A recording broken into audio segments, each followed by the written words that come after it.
This is your honorable, respectful, fighting man, Katie Trey, on the CCP podcast.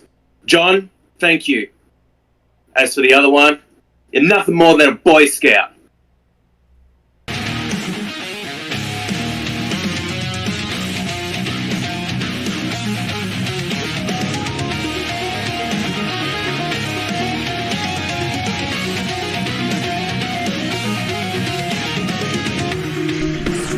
What is happening, friends of CCP Podcasting? Welcome to Behind the Bell. I'm Chris Page. That handsome devil across from me, that's John the Beast Cable. John, my man, how are you, sir?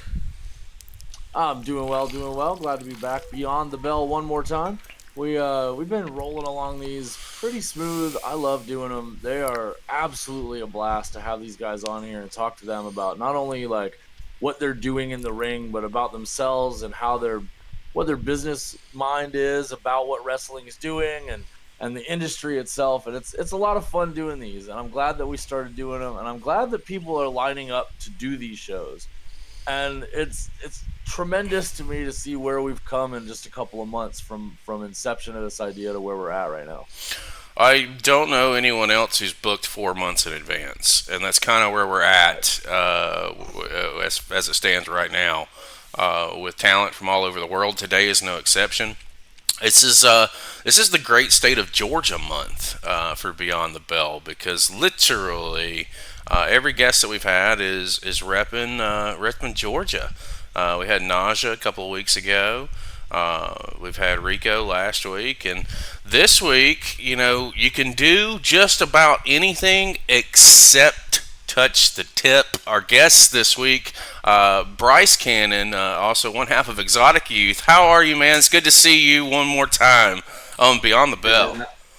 I can already tell you're not good at math. It's 1/3 of Exotic Youth. There's 3 of us now. You can't forget old Pepper Bottom there. No, man, but I'm doing well, and exactly like you said, anything flies with me. Just don't touch the tip. You can't do that. It's we had Bryce on live. We replayed it obviously this Monday. It was out on Monday as of this recording. So if you haven't already, guys, it was a very entertaining show. Bryce, we're grateful to have you back this time, as far as being on Beyond the Bell, and with the time that you've given us so far. We're gonna jump in and kind of just get started. The basics, softball questions, man. When did you fall in love with professional wrestling, and who were the guys that drew your interest? Yeah, mine is the old cliche of I've always loved professional wrestling. As we discussed prior, my granddad used to take me to independent shows, so I was actually one of the lucky young kids who knew about independent wrestling versus catching WWE. We went to WWE house shows when they went to Macon, Georgia, at the Macon Coliseum. And so I got to see wrestling live, where a lot of people just see it, on their television and don't know that they can actually attend events. So I was lucky in that aspect to actually attend shows. But my earliest memory would honestly come from video games first. I remember the first person I saw was like Shawn Michaels, and on the video game, this guy would come out in these flashy jackets and everything, do the entrance, throw his arms up, and fireworks would go off. And I'm thinking to myself, there is no way this is real. So I would try to catch myself every time to, catch Shawn Michaels' entrance. I knew Monday Night Raw came on, and he was on Raw, so I would go and try to find Spike TV at the time and try to click as fast as I could to catch Shawn Michaels. And it seemed like any time Shawn Michaels was on my TV, he was wearing a freaking HBK shirt. Never the fancy jacket. And I'm like, okay, this is not real. And then finally I watched a WrestleMania or something where he finally came out with that flashy jacket. And I'm just like, holy crap, this is awesome. But the more I got into it, the more, as a kid, you start wrestling on your trampoline and you start, mimicking the guys. And I remember mimicking Rey Mysterio and a young Jeff Hardy, and where my brothers, they were, Big Show and Kane, they would just dominate me on the trampoline. But I was able to do like the backflips and the flips and everything like that. So those are the ones that caught my eye. And then the more that I got into wrestling, the more psychology I started watching, the more character work I started getting to notice. The Miz became my guy. And this is whenever he was just starting out. He was the Divas Search, host. Like, this was early Miz when he first got introduced to WWE, like, 15, 16 years ago. And so I was lucky enough to kind of catch that. And so then I learned, he was on Real World. So I went and watched the Real World, fell in love with reality TV. And that kind of led me down that road with like Jersey Shore and stuff like that, which has really given me a lot of influence on my character. And honestly, one of my top selling shirts is literally the Jersey Shore logo with the Frat Daddy Bryce Cannon on it. I call it my Frat Daddy Shore shirt. I believe that's the name on Pro Wrestling Tees for that shirt. Nice. Cheap plug there. But no, so yeah, a lot of influence. Wrestling led me to reality TV, and then I got to watch The Miz just grow and grow from the chick magnet to the most must-see WWE champion, and then getting to attend WrestleMania 27, where he main evented with John Cena, the worst WrestleMania ever, but it was the best because I was there to witness my guy beat your guy for the WWE Championship and retain it. So you weren't the only one there. I went off on a limb there, but that's my whole story of like, how I kind of fell in love with pro wrestling. I remember that Mania. That's when I was living in Alabama. I drove to Atlanta for it. A lot of people remember it for the wrong reason. It's because they didn't realize that Frat Daddy Bryce Cannon was in attendance. That's all that is. That's all that was. Probably because they didn't see him because he was touching the top of the Georgia Dome at that point. I was close. I was close. I had the old tissues up the nose trying to stop bleeding. But the atmosphere of that show, man, I could see where you would fall in love with it. That was my first Mania. I've been to two. But that was my first, and I can remember the atmosphere of the Punk, or excuse me, not the Punk Triple H, the Triple H Undertaker match. That was Triple H Undertaker won. Like it. That was a good one. Last match at that point in time, we thought versus Del Rio, you had Cody versus Ray, you had Snooki. Like talk about Jersey Shore. How could it not get any better than that? And that's the worst WrestleMania? Come on, get it out of here. Depends on the fickle fan, I suppose. Well, let me ask you this, because I'm going to cruise through some of this early stuff, because I know that we're going to get into some really good, juicy stuff on this program today. When you decided to do this, to do wrestling, to get into the business, tell me a little bit about research and training schools.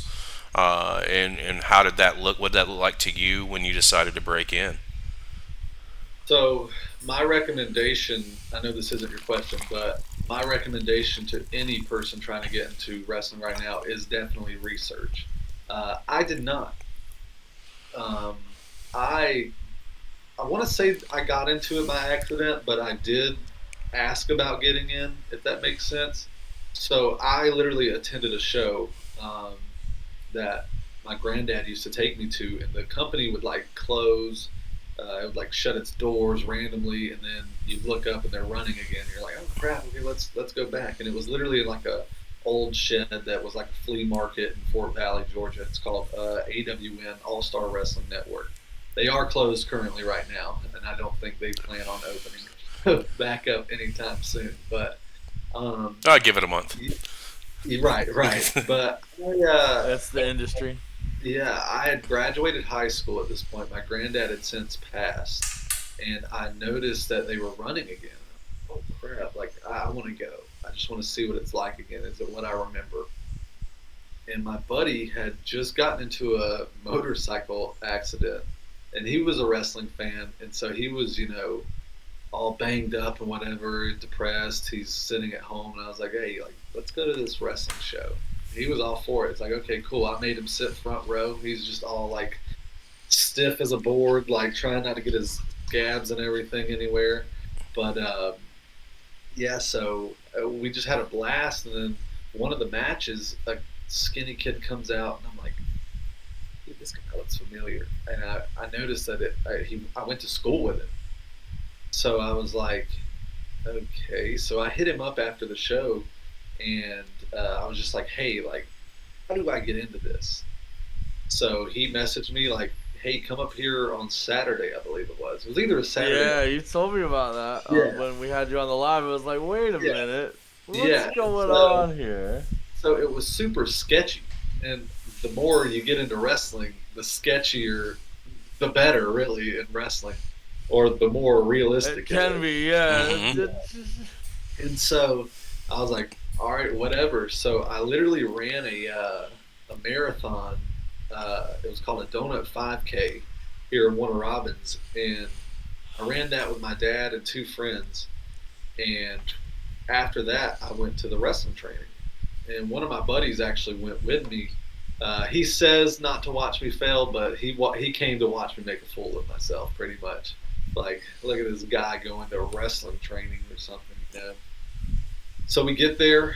The guy, he has one of his other buddies wanting to train, and I don't know where that kid is today if he's not in the ground like that. He got the living crap beat out of him, and I was smart enough to be like, yeah, I'm not doing that. But he taught us how to bump, and then he brought out a chair, and I'm like, this is not. This escalated quickly. Yeah, I wasn't training for ECW. You know, like I don't know. Oh, come on. If you could take a chair, you could take a bump. It's fun. Like it went from learning how to bump, take a chair shot, and then learning how to blade. You know, like I was like, I ain't here for this. But so the next AWN show, I went up to the concession stand and was like, hey, is there anybody that, you know, does proper professional training around here? And so the lady gave me the contact to Michael Stevens, and I hit him up, and he was like, yeah, you know, we do training on X, Y, and Z. Here's the price. And Michael Stevens is the guy who taught me the basics. He taught me, you know, what I needed to know to start. And I'm grateful for the time and everything that he, you know, offered me, because without Marv, because his name was Marvelous, Michael Stevens, and we always called him Marv. Without Marv, you know, I would not have made it to any type of show, to be honest, because he wasn't the typical trainer of, you know, I'm gonna stick you by my side and you're gonna be with me, kid. He was a, hey, I'll give you an opportunity on this show, but it's sink or swim, you know. So he wasn't a guy that's going to hold your hand. He's a, hey, I gave you the tools, now you go use them and make something. Now go show me, right? Mm-hmm. And so I'm very appreciative of that, because there were 4 of us and 2 of us wrestle still, but the other one just doesn't seem to take advice well, so he's still, you know, at a beginner stage, in my opinion, and I'm not afraid to say that. He's still at a beginner stage where I took criticism, I took everything to heart and put it to work. So, yeah, that was my training experience. But over the time, I got to get the experience to get into a couple of training schools and the Good Brothers Dojo. So I trained under Luke Gallows, Micah Taylor. I went to APCW, which was Robert Gibson's school, which I trained there with Zach and Peps. That kind of started our relationship, you know, after our run-in, which we probably will get into later, I assume, with Exotic Youth and the origin story. So I'll save that for that. But I've gotten to train under a lot of people. So, you know, I didn't start out doing the right thing as far as getting into an actual school, but over time I did get into some schools. Well, you were smart enough at a young age to be like, this something's not right. You know, your gut's going to tell you if it's right, it's right. But off of that experience, you got to figure it out the right way and learn from some quality people. I mean, let's be fair. I mean, Gibson, resume speaks for itself. One half of the Rock and Roll Express. Like, Jesus Christ, this is one of the greatest tag teams. It's on my Mount Rushmore. and getting the opportunity to work under Luke Gallows. Let's be fair, this guy's traveled the world and made a shit ton of money and is still doing it today. So you got that your head on straight to, no, this one's not for me, but this over here is, and this over here is. And what I kind of like about it is it's not like back in the day. Like, I started training in '99. So you didn't have, I mean, you probably could have found it, but the internet's not really a thing. So you had to like really seek out places, and it was really hit or miss, on if you're gonna succeed or not. And I love the fact that you acknowledge that what this first place isn't for me. Because it did put you on that track, and then accepting the criticisms that come along with it. I mean, that's just, it is what it is, but that's how you better yourself. And I can dig that, and I can respect that, because had you not listened to yourself and listened to your gut, there's no telling what would have happened. And one of the cool things I will say, like in between the time that I started training with Michael Stevens and then the first training session, is I met a guy named Logan Creed. And some know him as the Atrocity Cruel. He is your IWTV heavyweight world champion right now. Great guy, great friend of mine. Still talk to him to this day, love him to death. But I remember Logan, he didn't know me from a hole in the wall, but I was associated with this guy. And I was at Skrilla as well. Mm-hmm. Skrilla's not the gentleman that hit me with a chair, but Skrilla's been there since my first few bumps. But me, CJ, which is the guy that initially was trying to train me, CJ, Logan, and Skrilla all hopped in Logan's truck, and we drove down to BFE, Georgia. I don't even know what town it was. I think it was like Adel, Georgia, or something like that. I mean, literally middle of nowhere. And we went to a Francisco Chiazzo seminar. And literally I had maybe 5 bumps under my belt at that point. No character, no knowledge of any type of thing in the business. And I'm at this seminar for a WWN tryout. And that's whenever they were kind of, I want to say they were hooked in with Evolve in a way. Mm-hmm. So I'm just like, I had no idea what that meant at that time. Like, I was like, I'm just here to learn. You were just there trying to get your craft in. Yeah, you didn't know. I was there, like kind of as a fan still at that point, but I didn't know how much that seminar would mean to me 6 years later. Me and Francisco got really close. He was like a wrestling dad, wrestling brother in a way. And then, of course, he passed recently, which, I mean, hit me like a ton of bricks whenever it happened. So I was lucky enough to attend one of those seminars. And it was actually for a WWN tryout, like I was saying. And I was a student of the game already, just because I would look up like WWE recruit like videos. So this is whenever the Performance Center was still a little fresh, but they were starting to put out content of what was going on at the Performance Center, and like, kind of try out videos and stuff like that. So I would see them doing the knee highs in the corner. I would see them doing the running the ropes. So I got an idea of some of the drills that were about to take place. And I understood footwork at that time, because at a certain point I quit watching as a fan and started watching as okay, this dude's feet's here for a hip toss. This guy is stepping here for a tag to his partner. Things like that. You're starting to analyze it. I was starting to analyze it. That's the thing that makes it really hard for me to watch it now. Yeah. Yeah, and so I would do stuff like that, and it really helped me in this seminar. And so, like, they lined us up and was, like, going down the line, hey, who's your trainer, who's this, that, and the other. I mean, there were guys getting trained by Jay Lethal, freaking Christopher Daniels in this group, and I'm just like, holy crap, and I'm at the end of this line, and it gets to me, hey, kid, what's your name? I tell him my shoot name, because I didn't have a work name at that point. Who's your trainer? I train with these guys down here, and at that point they had already had like proper training, so they had names of people that they were rattling off and everything. So I was just like, yeah, I don't have nothing, you know. And so we did like a 60-second promo. I gave them the most generic Ric Flair off the wall promo I could get. Yeah, like it was, but at the end of it, and Francisco would tell me anytime that he saw me, had you had experience under your belt, you would have won this tryout, hands down. And the guy that actually won the tryout was Skrilla.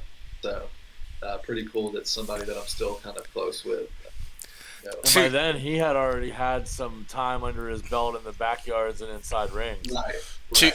Two things I want to point out real quick. One, Skrilla, I made no bones about it. On I think we said it on the.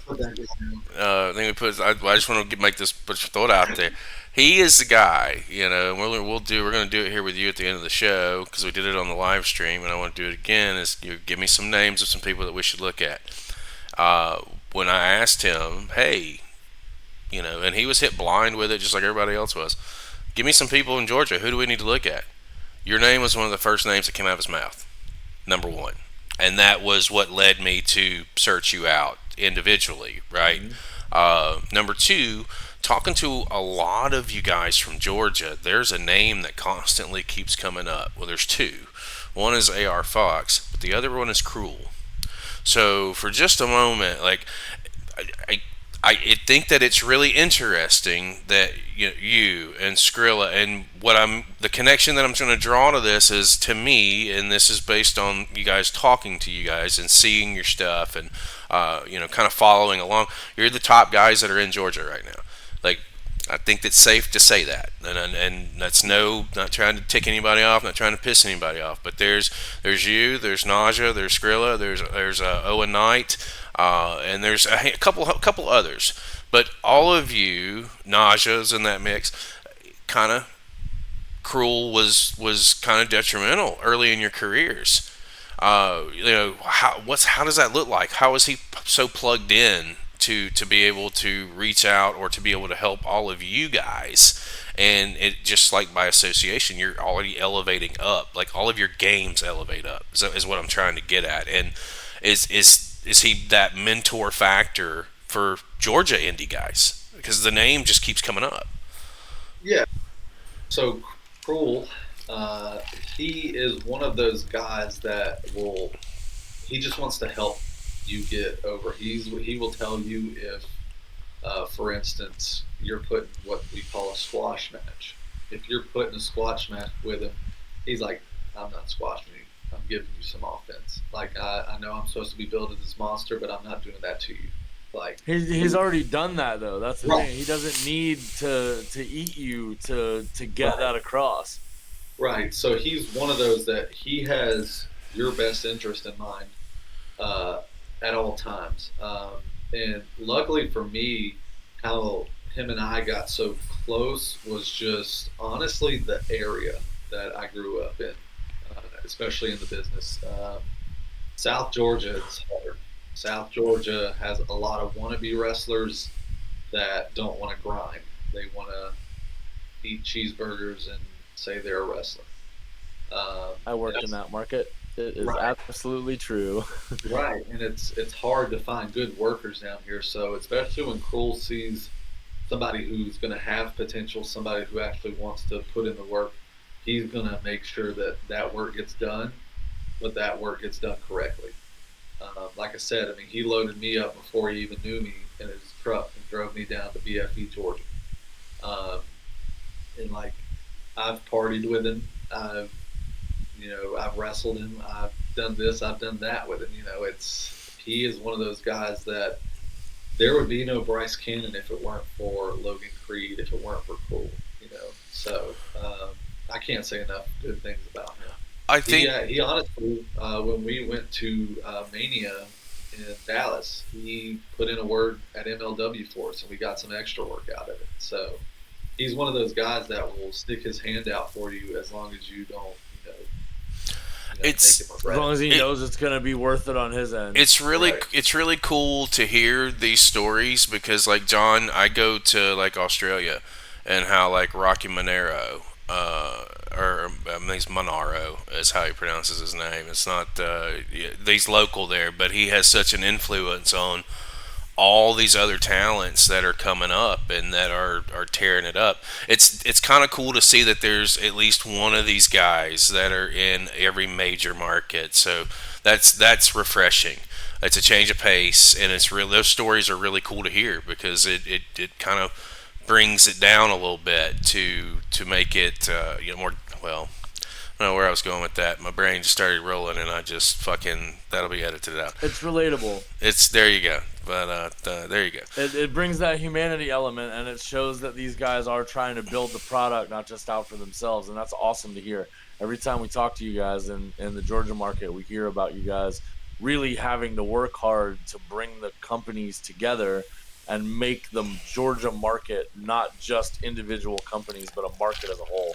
Right. Well, Georgia is one of those very competitive states.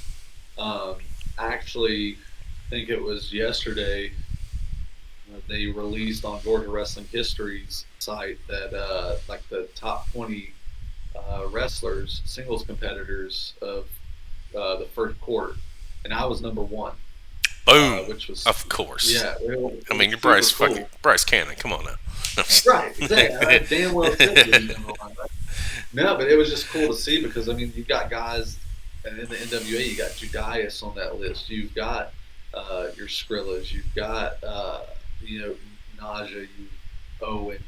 You've got all of these great talents. And for me to be number one, it's like super humbling. At the same time, it just makes me want to grind even harder, But I wouldn't be able to do it without the support, without the influence of these guys that have brought me up, without the support of the boys wanting to push everybody to be better. I mean, it's a market that is. I want to say somebody put a post. There was like 63 promotions in our state, which is mind blowing. I don't doubt that though. There's wrestling all over Georgia. Right. It's like for guys not to be working, you're not trying. So to know that like these shows are booked, with different talent, 63 shows, that multiple shows are running on a Saturday. You do have your guys that double, triple book themselves in the triple shot shows, but it's very few and far in between of guys who actually want to do that. Naja is one of those guys that will do that. I've seen him do it. And he'll come and open one show and then close another one in the next county over. Right. Well, it's not even that. I think I worked a Classic City show where he did 3 shows. I think he did a Deep South show that, like, midday, which is in Atlanta. Did Southern Fried, which is in Monroe, Georgia, which is about 45 minutes to an hour in a different direction of Atlanta. And then he did a show in Macon, which is in Middle Georgia. So he did. It wasn't even the next county over. It was. Atlanta to Macon's about 45 to an hour. So that's. I mean, exactly. Yeah, no. So he was. He was booking it that day. But yeah, it's just one of those things. I mean, you see your quote unquote competition, but also they're your brothers. So it just makes. Well, it seems like you guys all came up in a class together. Like you all worked at the same time. You all came up in the shows around the same time. You all found ring time together to elevate yourselves as a group. You would think that. I've never trained with Owen. I've trained with Naja at PCW a handful of times, but it wasn't like we came up together. It was almost just kind of like the perfect fit. Like all of these guys are primed and ready at this time. Here we are. Because I don't think a single one of us trained at the same school. And it's like... So it was just a perfect storm of Georgia wrestling that produced the talent all at once. Yeah, because Naja used to wrestle back in the day, and then I believe he quit for a little bit. Yeah. I don't want to get into his business or anything, and I just think this is the story. And then he came back when PCW kind of... He got lured back by a few things, yeah. Yeah. Right. And so he came back and just, I guess, just took it more seriously than any time before, So it was just one of those things, like it was, like you just said, it was the perfect storm for talent that we all have this chemistry together that I don't think any other state has, you know. No, And I it think it's the makes thing where we all have egos too, but those egos don't collide. no. When you're between the ropes, it seems like everyone's there to make the music and to do the thing, and that's where it's phenomenal to see. Right. John, let me shoot it over to you. I dominated like 25 minutes of this, so I'm gonna need for Ah, you to you're good. catch up a little bit.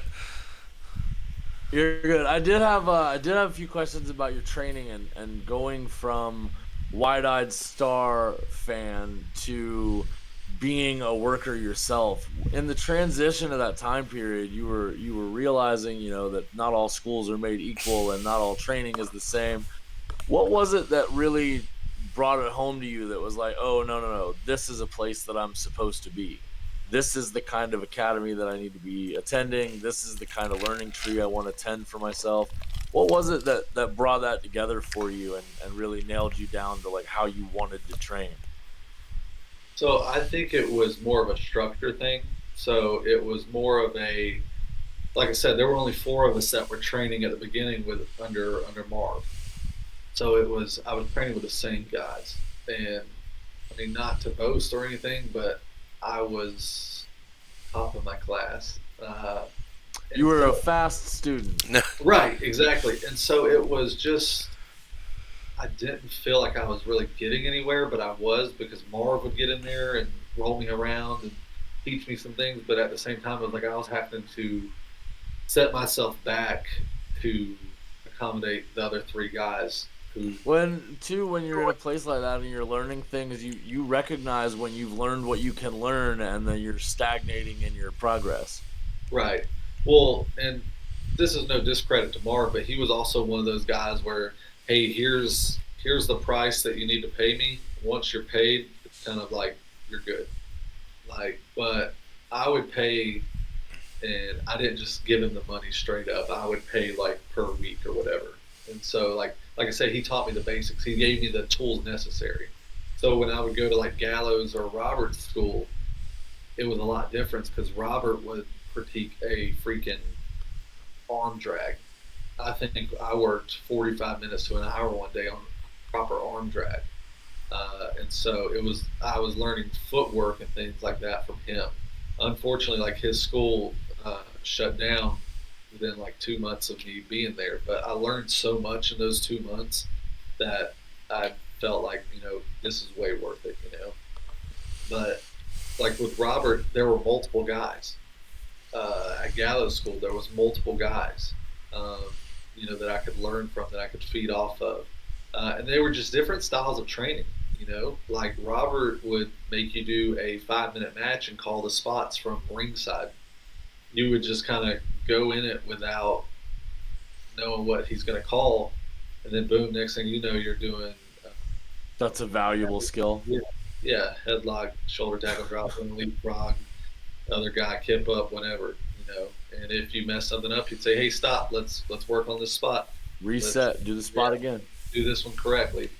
And then Gallows, it was more of it was more of your moderate, like, okay, let's get the beginners going, and then we would do drills and things like that. So that one was good for a cardio thing, where Roberts was good for, okay, here's how you call it in the ring, kid. How your brain works inside the match, yeah. Right. And then Marv was good because he is a spot guy. So he would say, hey, we're going to do a 5 minute match. Grab your partner, call your match, come do it. And that taught me with, okay, there's guys who want to call the whole match. And if you mess up, don't just stop. Don't panic. Get to where you need to go. Recover.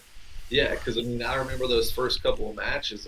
hell, first all of those matches in training where we would mess up and we would just freeze.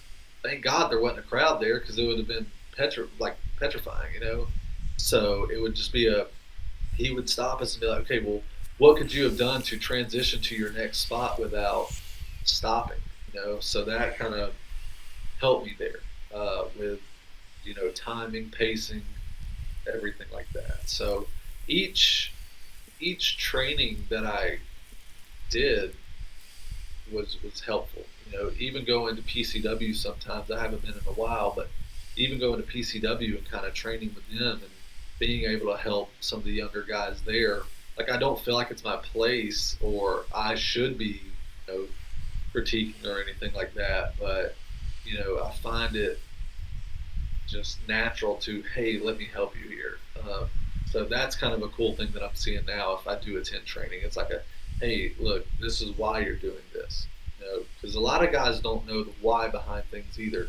Why you do a hip toss, why you do a shoulder tackle, why you do a drop down. Guys don't know that, and there's also footwork behind those moves that can make or break, an opportunity. So all of the trainings were helpful. All of the trainings meaning different things to me. So I hope that kind of answered your question. It does. So you get towards where you're not attending school as much per se, and you're moving into your wrestling career. What was the match you think where you're like, oh, I'm not a student about this anymore. I'm actually doing this. Where was that point in your career? What was going on with you, and how did that transition take place? What was going on in your head? Well, what a good question. I've never been asked this question before, so I'm gonna have to take a minute right here. Good.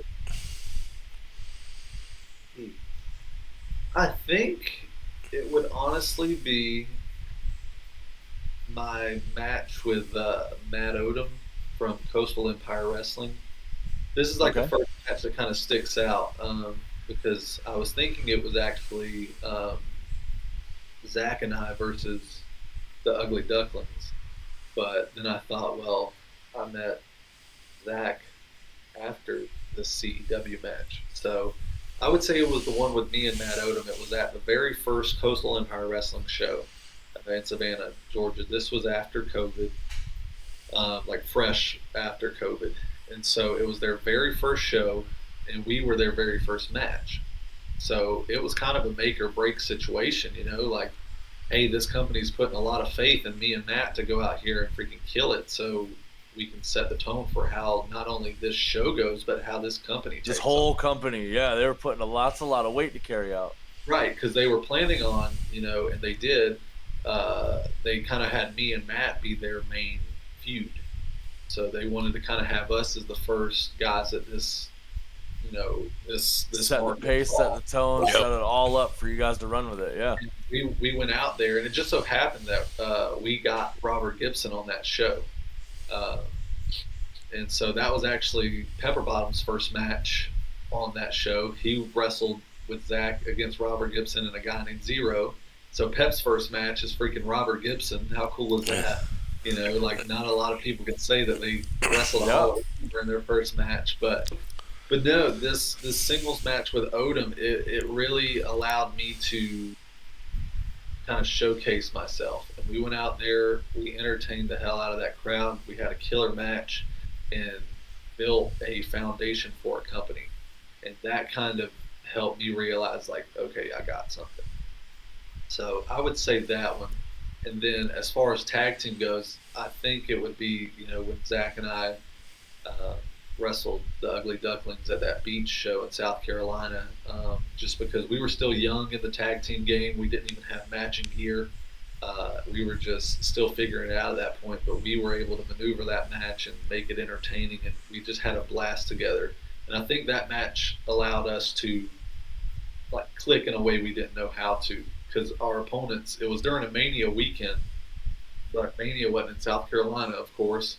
Killjoy and Colby drove from Florida to South Carolina, so they showed up, I want to say, like 8 minutes before we hit the curtain. So long drive. Well, if you know anything about Rob Killjoy's got the match planned before he gets to the venue. He'll give you like bits and pieces, and then you guys kind of put the match together. But he's got his ideas ready to go. So luckily that was in our favor. But it was just one of those matches where I enjoyed myself and realized, like, okay, like, I don't have to worry about, like, I guess I'm trying to say, like, I don't have to worry about calling a full match. Like, I can actually go out there and have fun and wing it in a sense. So you were with a guy that you knew already had the idea down. It was that confidence level that we're going to go out here and have the match, have fun with it. We're going to enjoy it. The fans are going to enjoy it. It doesn't really matter what we do. We're just out there to do it. Right. But at that time, I think I was probably 2 years in. So I was still very green, still very unsure of things I was doing. I wasn't in shape, so I was keeping my polos on and things like that. So it was just, and this is for both matches with Matt and the Ugly Ducklings, and it was just, it was a time period where I was like, okay, I've got something. And I appreciate you asking that question because I never thought of those time periods as that. But the more you kind of get experience and get a question like that, it makes you think of, damn, that was kind of a turning point in my career, you know? Well, I asked that because the next thing that I want to know about is, like, you recognize that this is your spot where you're like, oh, wait, I actually have a thing. Where do you go from there when you've got that realization? Like, the first time you realize, like, oh, no, I am a superstar and I'm going to do this thing. Were you already in your gimmick?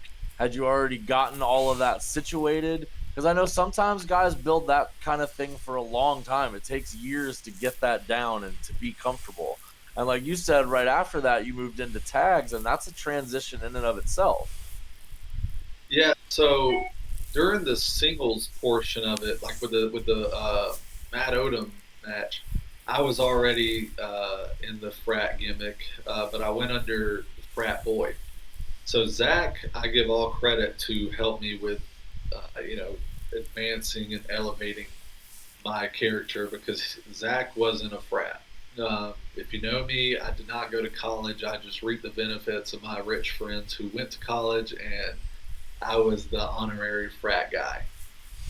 So Zach, he went to frat parties. He just did not attend the classes, just like every other frat brother. Right. Exactly.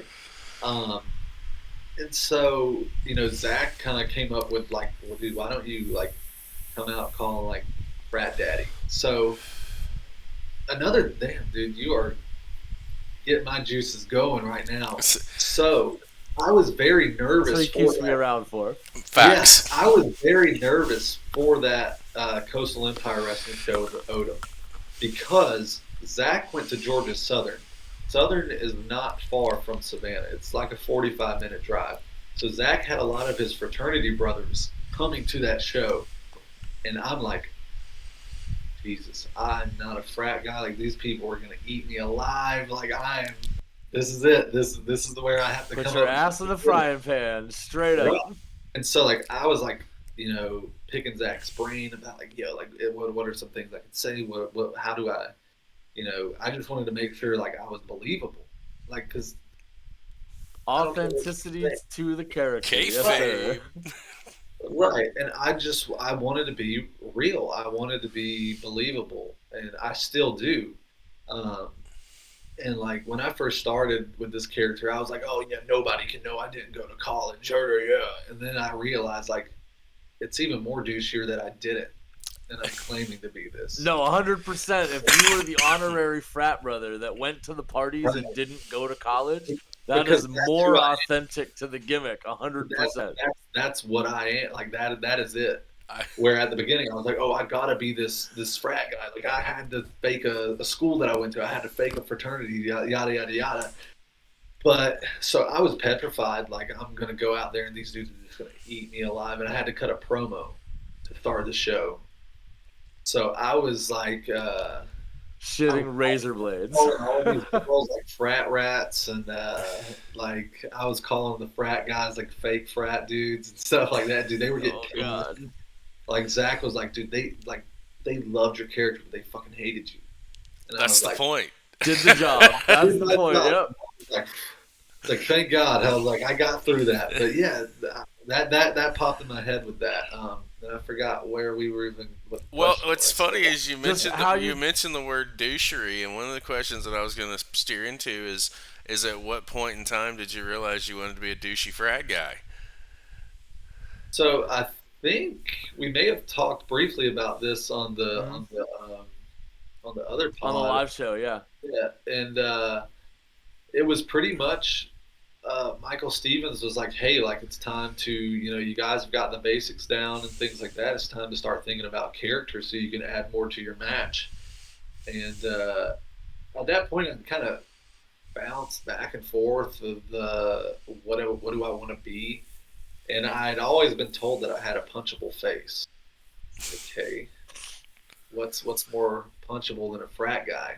So I just said, you know what? A politician and a lawyer. I think those are your only options. I said, you know what? I'm gonna be a douchey frat guy. Like, why not?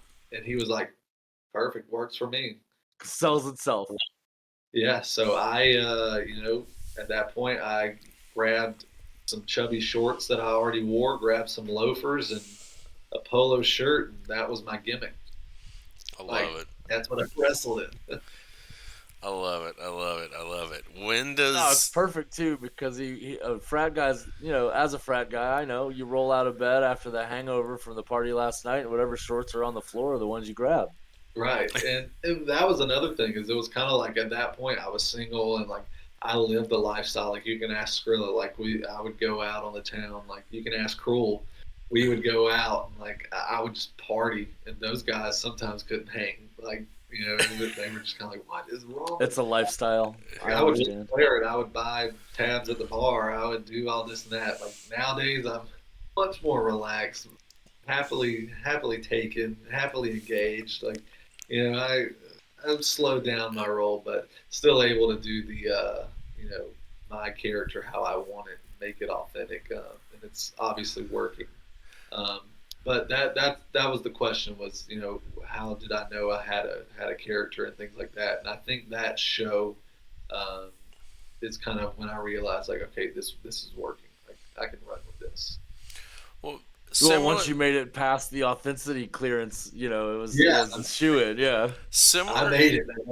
similar question when it revolves around to exotic youth, and that the naming of exotic youth and the character work with exotic youth, and also kind of the same question, just paired off in that direction. When did you guys realize as a trio that you clicked, and clicked as well as you do? So Zach and Peps had already had Exotic Youth started, and it was just him and Peps at that time. They had previously been in a faction that didn't work out, and so they kind of branched off of their own. Both of them trained under Robert from start, to finish. So they had already had Exotic Youth, I feel, and we met through Coastal Empire Wrestling, and so it was literally that first meeting of them, and then me going and training with them. We just built this bond, and then, I mean, it wasn't even really a, hey, do you want to join our group? Or it was just natural, like we just kind of mixed, and we started taking bookings, and then I had connections they didn't have, they had connections I didn't have, and we started building a business based off of like-minded individuals. We started the group chat immediately. Hey, what would you guys want to do here? What can we do here? How much do you want for here? Like it was a business, and we still run it that way. And so that made it more structured, and I love a good structure. If it's got structure, I'm all about it because I can't. I have to have a plan because if not, I go crazy. But so we built this business, and then, okay, how do I mix this frat character with whatever the hell lunatic Zach is, and this guy who can spit a better promo than anybody I've ever heard? How do we mix them together? As should a good hype man. Yeah, and make it, mean something, and make it, worth watching. And I think the best thing that we did is we didn't mix it at all. We just play off of each other. I kept my gimmick. Zach kept his gimmick.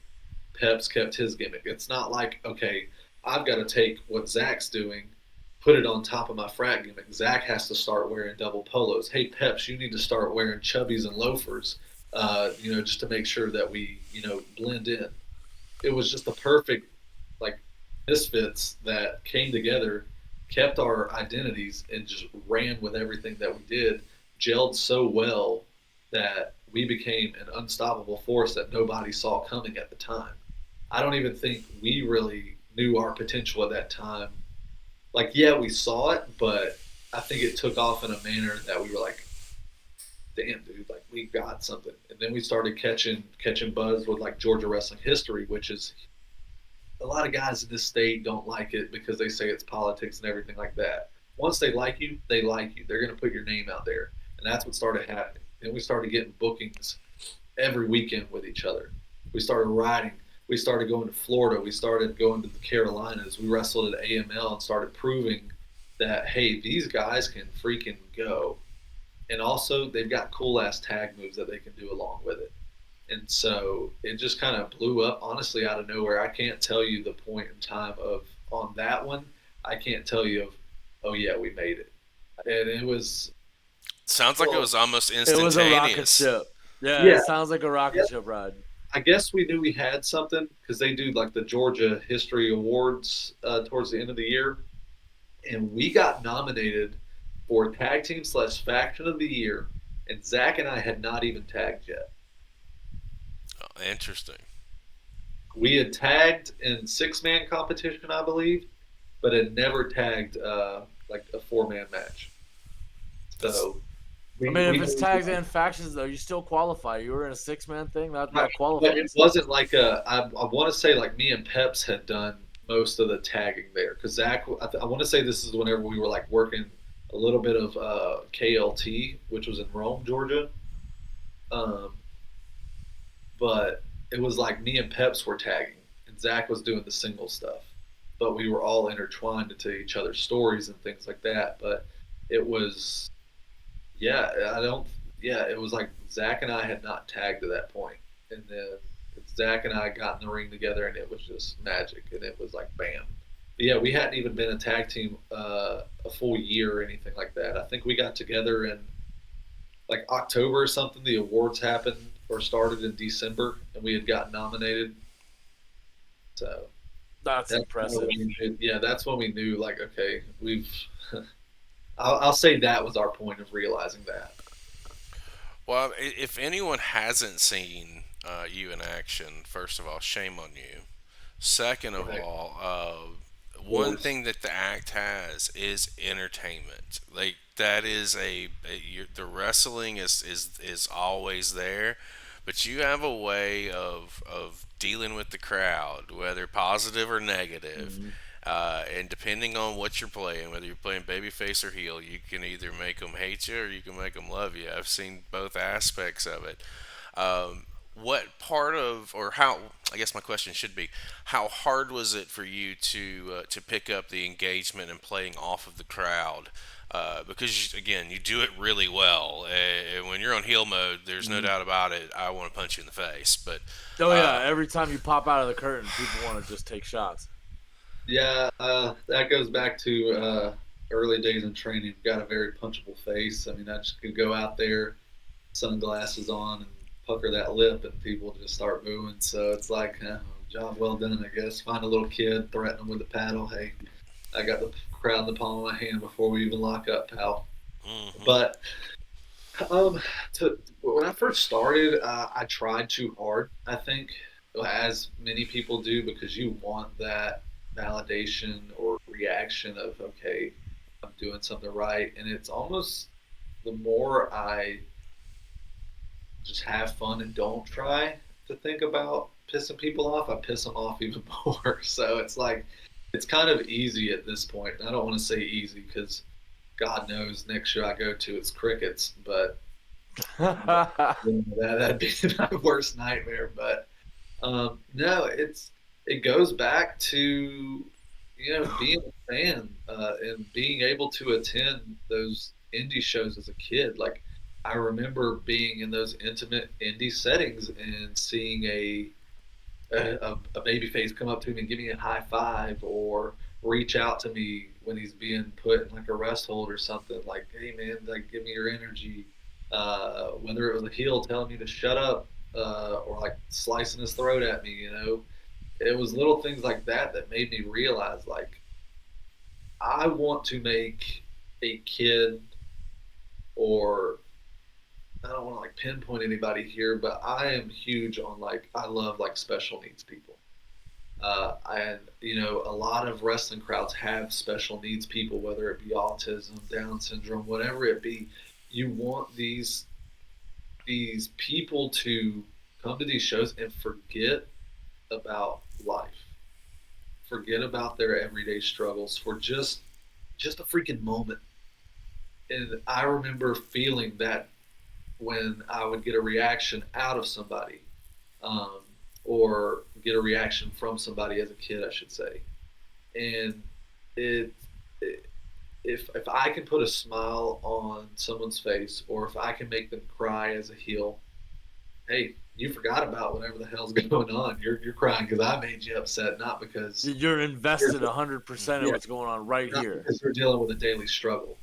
Um, but like for instance, as a baby face, I've really enjoyed that because I have been able to put the smiles on these, special needs people's faces and things like that. And it's not something that I'm like, oh, I'm targeting special needs people. I don't want that to be the case at all. But if I'm a baby face, I really am. I'm trying to find that person that is, doesn't live the ordinary day life. I know that you can visibly see, or You're going to be a highlight for them right, forever, not just, right, oh, I went to a show one time, this cool thing happened. It's going to be right, like, no, this exactly. one day.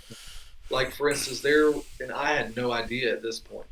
Well, one of the first couple of shows that I was a babyface, it was when I won the LPWG Lariato Pro Wrestling Guild Heavyweight Championship.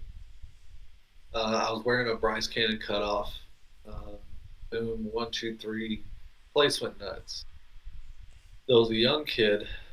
He was kind of in like the third row. I took that shirt off and I was posing with like the belt and the shirt or whatever, and I just tossed it to him. I didn't know it, but he had autism, and it was his first time ever being able to be like on like the floor level.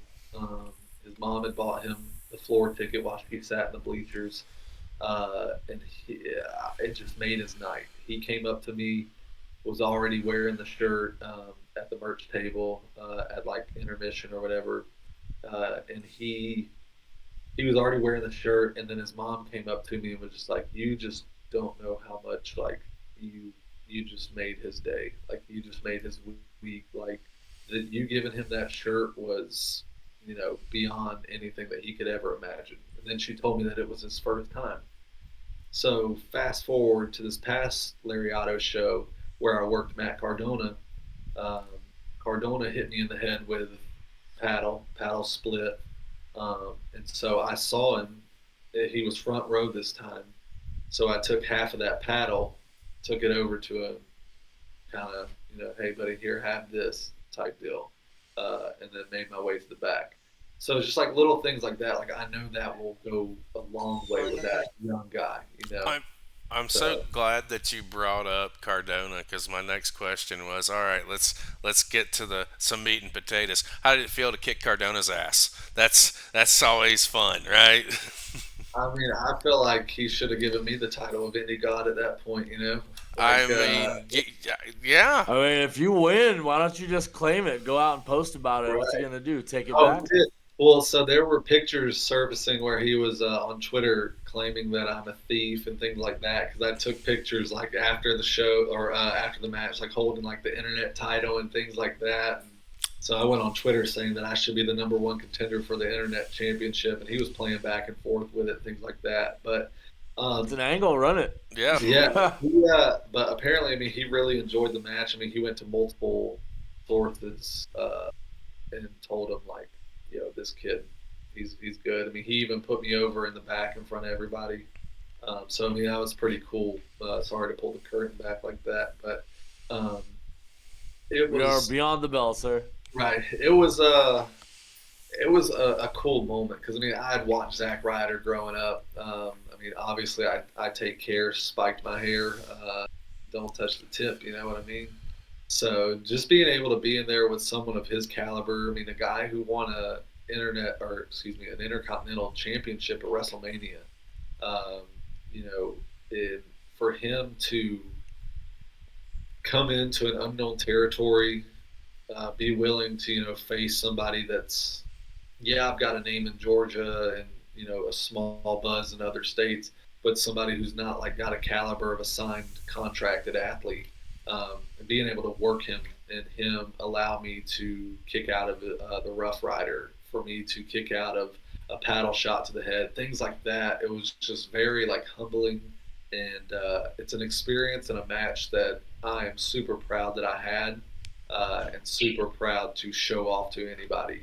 Of course, there's little things in that match that I watched. I'm like, or I should have turned my head this way when I did this, but that's just me being a perfectionist. I mean, everybody who watched that match told me how much they loved the match, and for him to put it over. Arn Anderson was there, Brock Anderson, Jimmy Wang Yang was in the back. I mean, they all complimented me after the match and gave me some pointers and things like that. So, uh, the bit of advice that I did get was coming from a TV standpoint, which, yeah, I've had opportunities on TV, but I haven't had the experience on TV, if that makes sense. No, it absolutely So it makes was sense. cool. It was cool to kind of get that perspective of things. Well, it makes you a made man in the state of Georgia. I mean, if your Right. reputation was what it was, and I think it's kind of cool that he came in and did business and did what he needed to do. And I did see the tweets after the match. I haven't seen the match Mhm. yet. Has that been released yet? Is it? Are we close to being able to So, view this? so it's weird. It's like the He's so with their livid about your claims of being number one contender. right. He's not even releasing the fucking match. With that, it's I think it has something to do with them moving it over to TNA Plus versus it being Impact Plus. So I think they're trying to move all of Lariato's stuff at that point. So it should So be it may just be available. branding and production. Yeah, so it should be available at some point, but I don't know when. I've got it, but I can't share it.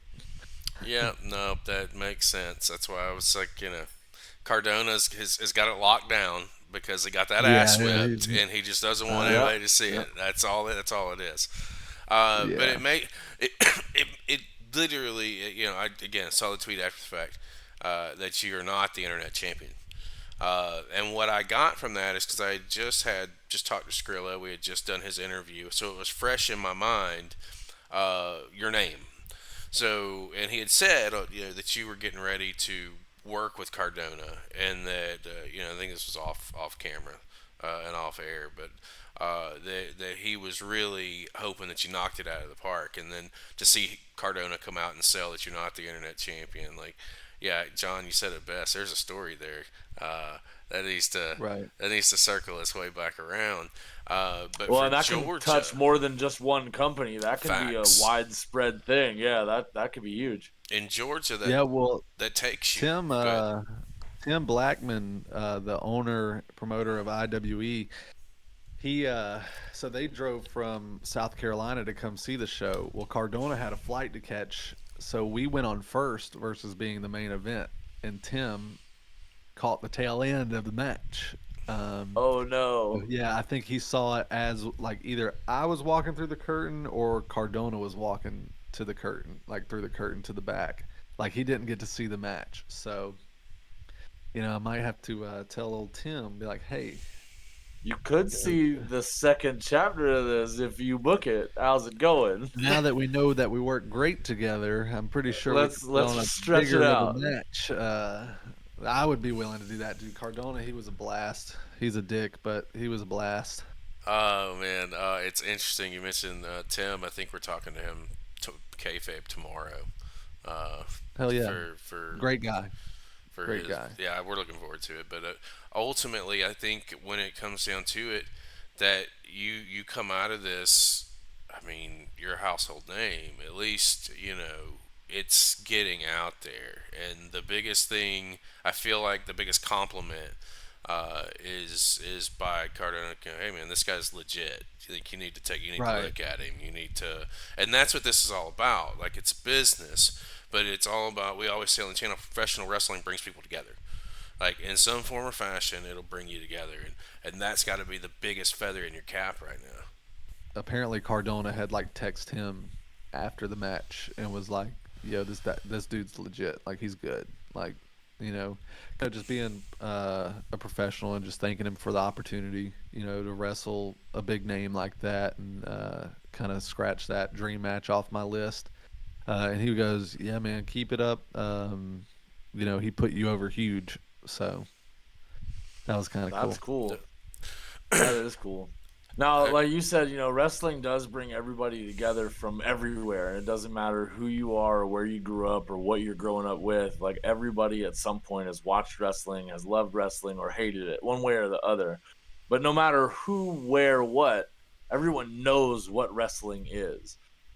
What do you think is the biggest opportunity in the industry for us to move wrestling into this new era that it's in? Because this is a different type of thing than wrestling as a company, as a business on a global scale has ever been. What do you think our biggest opportunity is to promote wrestling as an industry into this new era and build it into what it's supposed to be all over the place?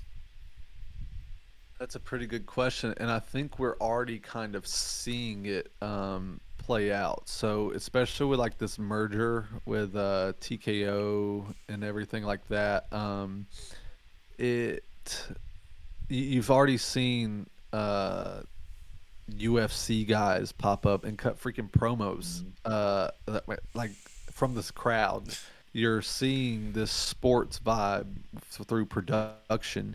You're seeing a different feel that if I were somebody just scanning through my TV and turned it on and I saw like how that camera's moving through gorilla position through the Miz's conversation into another it's gonna catch my eye. Like, what the heck is this? Like, everybody wants Dude, they're to know, filming like, cinema now. right, It's not the way it used to be. right, and it's like everybody wants to know what a backstage is. Like, everybody wants to know what the backstage looks like. Before they would freaking cut you off of that curtain with the X at Gorilla, and you're like, what's behind there? What's back Like, there? It's yeah, nothing special, guys. It's just and hallways and boxes. and to go back to like It's the just promos, it's like, Great. so we saw UFC fighters, we've seen MMA guys like that. We freaking saw like a bull rider one time. Like, they're going into so many different markets here that it is going to expand and it's going to bring more sports people into this. So I think that's the biggest opportunity, is finding these names in other companies, sports, whatever it may be, and putting eyes on it. I mean, hell, you had, to go back to the Cardona situation, you had him mentioned on what was it? Was it the Grammys or the Oscars or something? Was one it of the award shows. Yeah, Yeah. one of those award shows that had nothing to do with wrestling. Yet Paul Walter Hauser had a match with Cardona coming up, and then boom, there it is in the main media right there. I want to say like Cardona was literally filming his Major Wrestling Figure podcast when that happened, and then boom, like his phone's sitting here blowing up, and he's like, "What the heck's going on?" Like, he had no idea. So I think like just even mentioning things and like different events that have nothing to do with wrestling is going to help as well. Like, granted, you can't really help that as WWE. Like, WWE can't just put a plan out there. I mean, I guess they could, but it's I mean, like, but there's more involved. Do you think it's right, just the availability of social media and the way the internet works now that right, means that is cross pollinating so many different things? right, and I think it is working better than I think they thought it would. Triple H's mindset and his vision is something that I won't even say the company, this industry has needed for a long time. It's such a breath of fresh air that even with The Rock coming back, like he was saying, wrestling is cool again.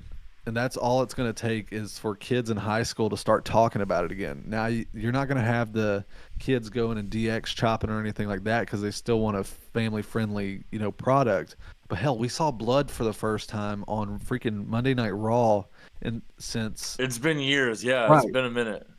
right, and it's like, this is super cool. Like, it is cool again. So I think what they're doing right now, honestly, is what the key is, and that is, expanding their horizons into any type of market that they can. Well, maybe not just expanding the markets, but that's that cross pollination. You have a Right. very large community of UFC watchers. You have a very large community of bull riding watchers. You have fans of all these different things, and they're kind of sprinkling wrestling into the other stuff. Right. I mean, you got to think. I mean, the guys who see this bull rider, whoever his fans are, they're going to be like, "What the hell was he doing on Monday Night Raw? Let me tune in."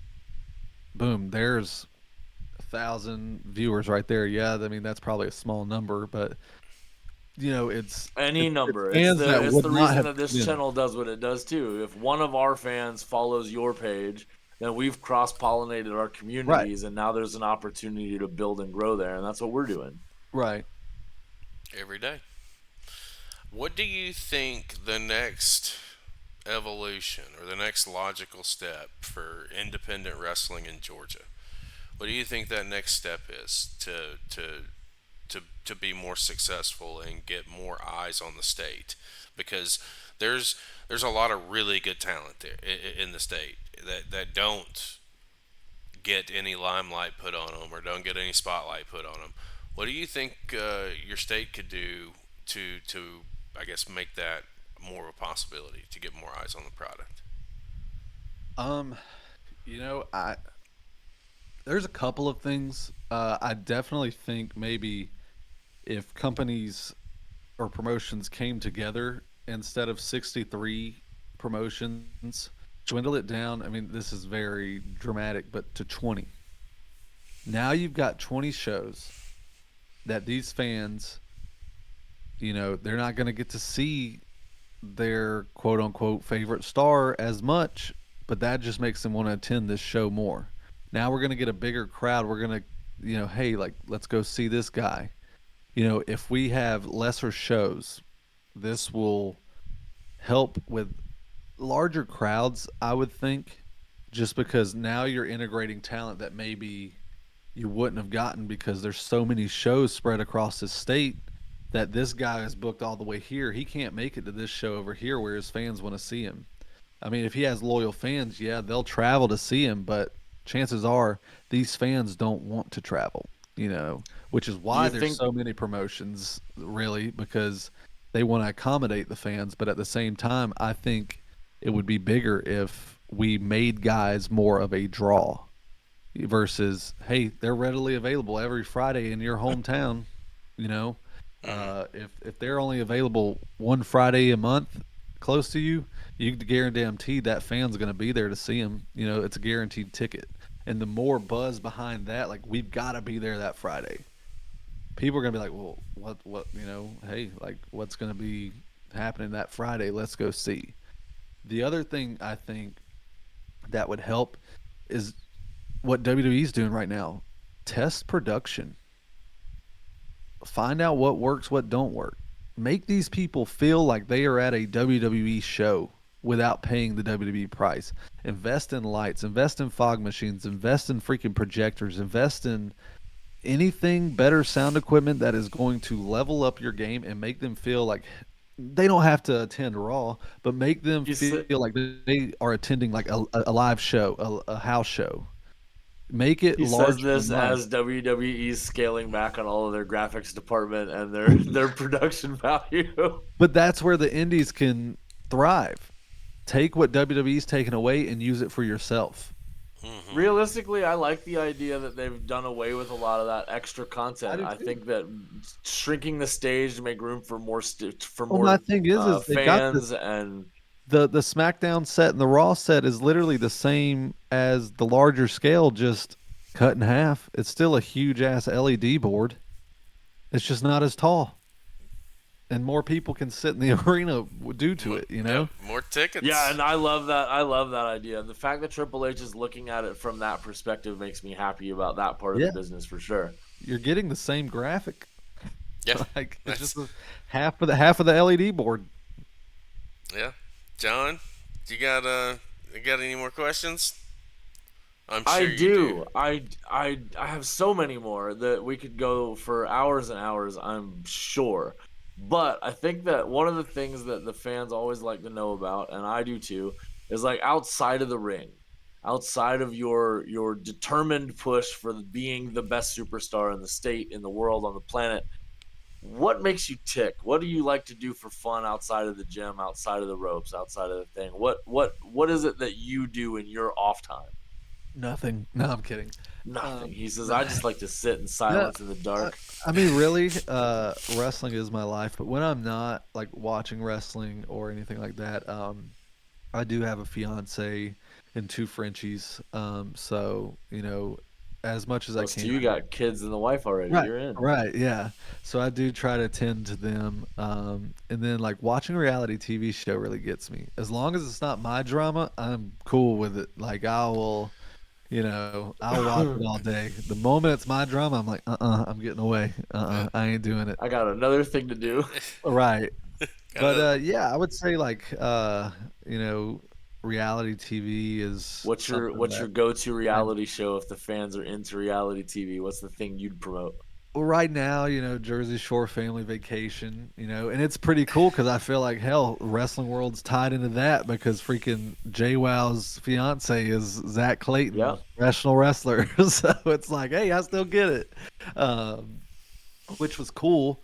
I don't even know if I'm able to say this. I don't think it's anything given away, but when I was doing the AEW Dark taping in Orlando, Zach was on a show, and I'm like marking it. I'm like, holy crap, like dude, like freaking Jersey Shore. Like not even that he's wrestling with freaking Jersey Shore cast member right here, 24. Look at him.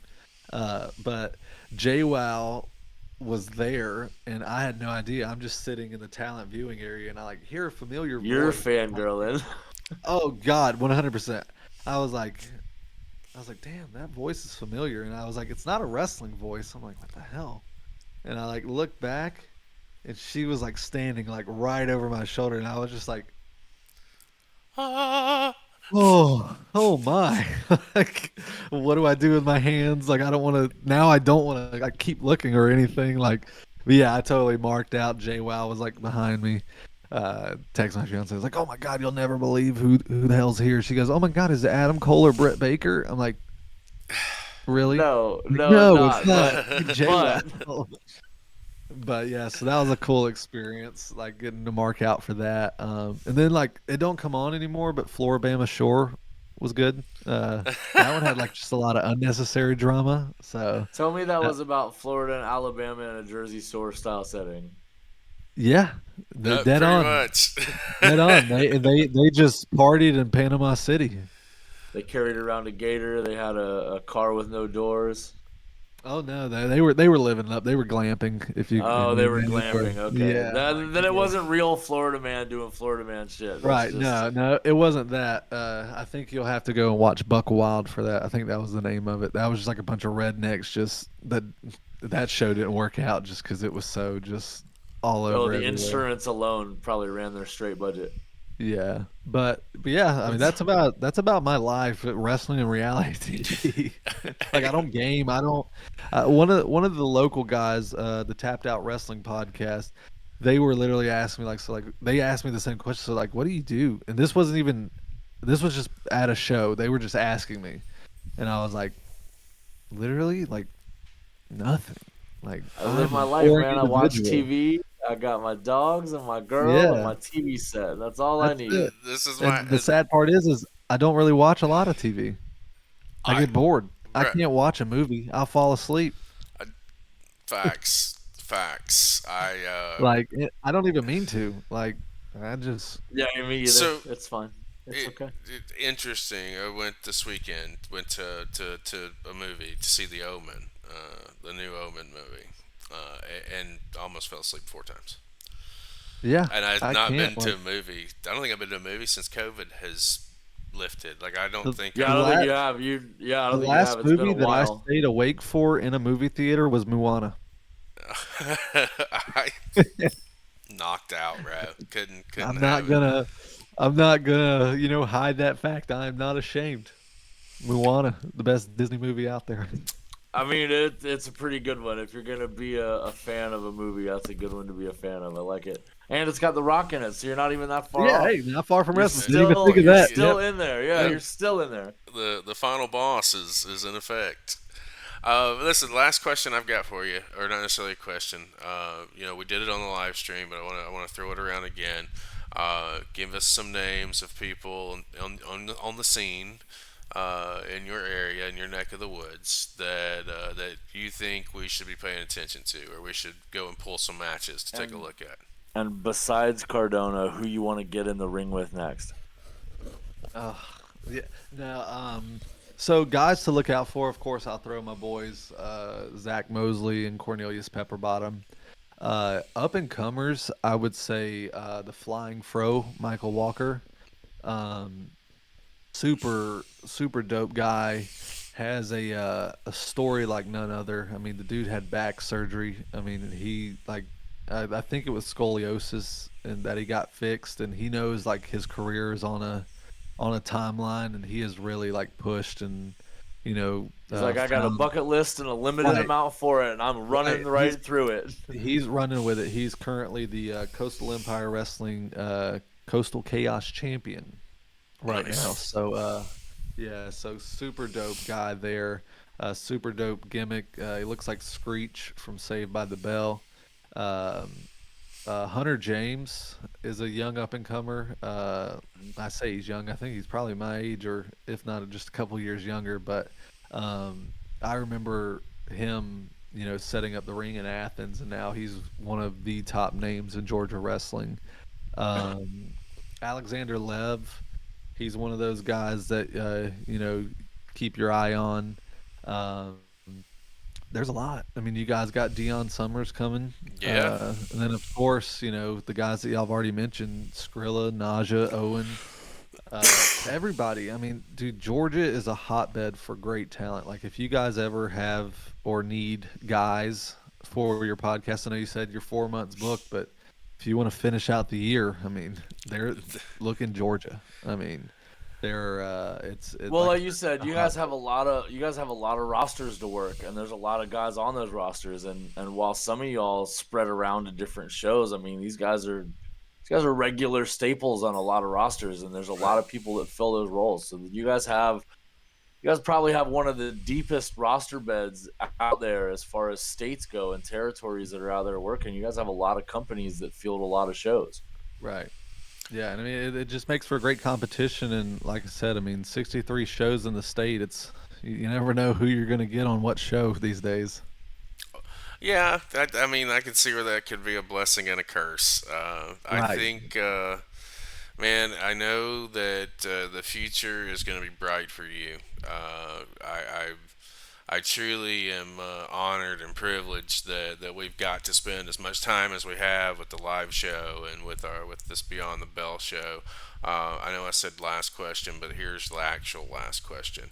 At some point, are we going to circle back around and get the Frat Daddy live one more time to finish out the spotlight and look at some more of your finer moments?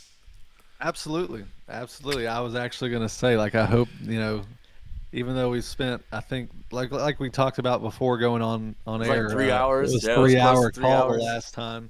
This one over an hour and a half. I mean, hell, I'm down for however many more hours it takes to get through it. I mean, you guys are different than most podcasts, so it's a lot of fun. It's not just the typical questions. You guys have actually asked questions that have made my brain even think. And hell, I mean, earlier you asked a question that made me think of, holy crap, this added on top of this, and without me even realizing it. So I appreciate you guys for kind of not just doing the cookie cutter questions and actually, thinking about your educated questions. Well, reality is this: is we can talk. We talk wrestling, obviously, but we're kind of more interested in you, the person, and what makes you tick versus, hey, what storyline are you working on, or what do you think about this? Like, at the end of the day, I think that John and I both are about building relationships, and trying to do whatever we can do to help you guys, because you guys are the ones that are in the ring. You guys are the ones that are out there making it happen. And without you guys, like, we wouldn't have anything to look at. And I think that kind of gets lost in the sauce with some people. 'Cause we're not here to make a dollar.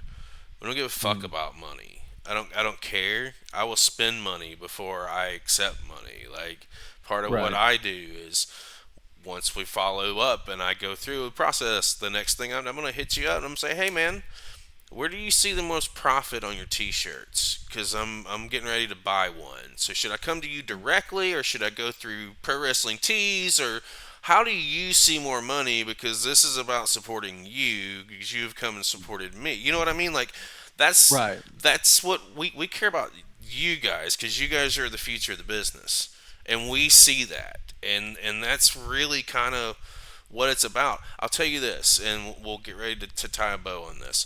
Last night, as of this recording, and I got to pull the curtain back on this. We're recording on April the 16th. So on April the 15th, we do our Inside the Indies. It's a live show on Twitch. We don't know what independent show we're watching. Last night happened to We be just grab one that's about 2 hours and we watch it and we critique it and we call it and we enjoy the show and we try to find new guys to look at. It happened to be from Portugal.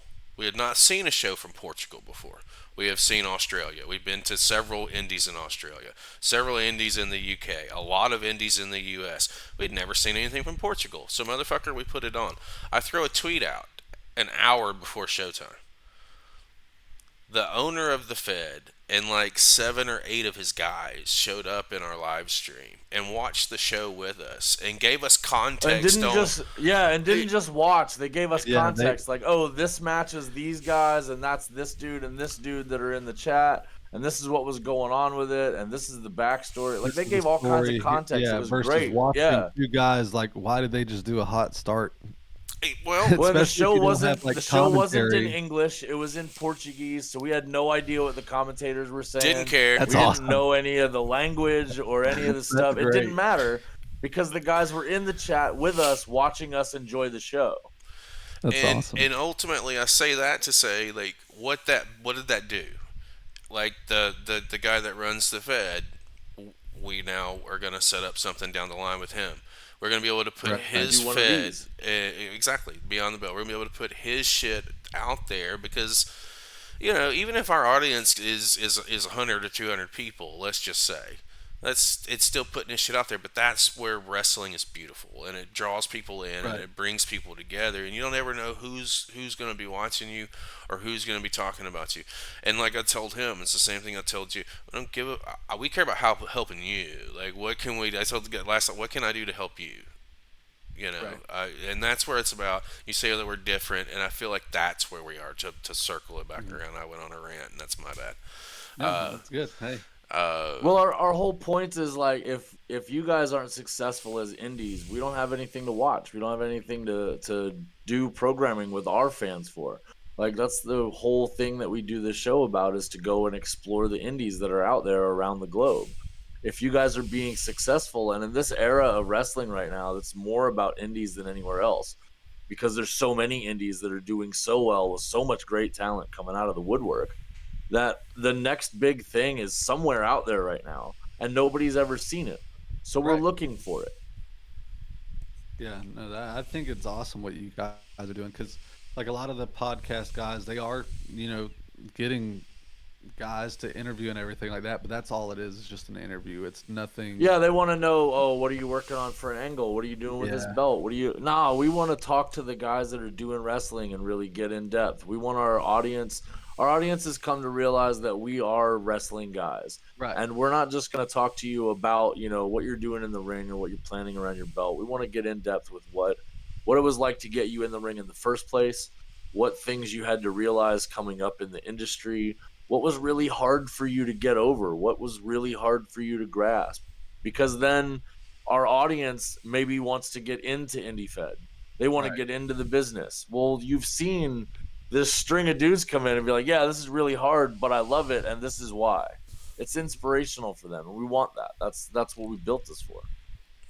Hell yeah. Well, Mr. Cannon, I appreciate your time. You have been an honor and a privilege to have on. Is there anything you want to say to our peoples out there that are watching this before we time Or up? where can they see you next? Or what do you got going on in the future? Plug yourself. What are you doing? Yeah, no, schedule, a lot of things are kind of in the works right now. We got Coastal Empire Wrestling coming up. I'll be on commentary for that show due to some reasons that'll be kind of given out in the foreseen future here. But yeah, Instagram, Facebook, Twitter, everything is at Real Bryce Cannon. No underscore. It used to be the underscore, but It's right there. look up Nate Jackson and you'll realize that. Merch, prowrestlingtees.com. You can either search Frat Daddy or Exotic Youth. We do have both. I have my own store, and we have a team store as well. And then, I also do mail outs. So I've got 8x10s, I've got paddles that I'll sign. I've got actually currently the paddle that Matt Cardona broke over my head for sale. So be sure to DM me. Like I said, 8x10s. I've actually got mini paddle keychains. I've got it all. So stickers This galore. man's got the merch locked Yeah. down. I love it. So anything to have fun, anything that You need to suits get the a need. you need to get a line of red Solo cups. Yeah. So I actually looked into that. And there's actually a promotion that is wanting to work with me on something. So You should sell them as box sets of beer pong. absolutely, dude, we're on to something. That's I would say 10% The goes frat, through, but the Frat Daddy beer pong set gets yours coming soon to a Teespring store near you. absolutely. yes. That's why we are here. Listen, you didn't even, you told all that. You got your stuff right there at the bottom of the screen, guys. If you haven't already, follow it. That's the best way that you can support independent wrestling. If you cannot afford or cannot spend money on the merch, then go down and give the guy a follow. Share his shit. Get his stuff out Take a there. loan out. Just don't touch Take the a tip. loan out. John, go ahead, bud. Close us out, man. Let's get out of here. Let's go home. Guys and gals, it has been a pleasure once again to share a passion for the industry and get behind the bell with another amazing superstar here on this show. Guys, it has been a pleasure, as it always is. You guys know how to do this. Those savage elbows, you know where they go. On that ding bell so you never miss a beat. What we got going on behind the curtain, new shows, new things all the time coming up. Get on our Discord, behind the curtain, beyond the bell. All the places that you can get with us and share your passion for the industry, just like we share with you. Wrestling Requests Live, all sorts of things going on. Guys and gals, until next time, it has been a pleasure. We love each and every one of your faces. Don't touch the tip.